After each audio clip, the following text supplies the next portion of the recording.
Hi friend मैं गोटे new blog को स्वागत करछि मु आपनको एडी ब्लॉगर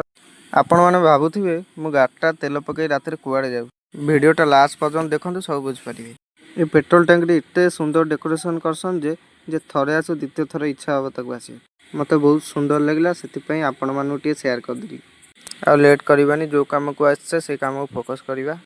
आमे आसी पहुंचलु भुवनेश्वर बापू नगर रे काइकेना एई व्यक्तिंकर मोबाइल किनिबाकू टोका मोरे हस देख मोबाइल आज किणव टका तापर मो भाई दे सब मिसी पलैलु मोबाइल किणवा को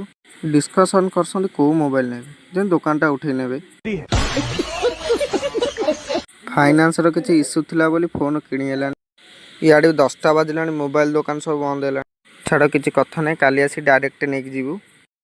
मु बे 2-4 मास तळे आइथिली बापूज नगर फोन नेक जाइथिली जा को बापूज नगर होछ मोबाइल ब्रांड जो गली कंतर देखियो मोबाइल स्टोर मैं मु कोल्ड कॉफी पिउथली मोटो छड़े कि नेकी पी देलानी तापर हम देई रूम को पळे आइलु रूम को तो जिया दूर कथा सीढ़ी चढ़िला बेलू गलु जादू सब मरी गलानी इसका कारण नरेंद्र मोदी है। फाइनली 2 मिनट यात्रा पर रूम रे आसी पहुंची गलु राती 11टा लानी देई होइका माछ बाछ काहेकि ना सेठी मोबाइल दुकान रे 10:30 हो गला आसु आसु फाइनली 12:30 बाजिलानी हमें अबे खाउछु के 12:30 रात रे खाइसन कमेंट करो रहली जय जगन्नाथ।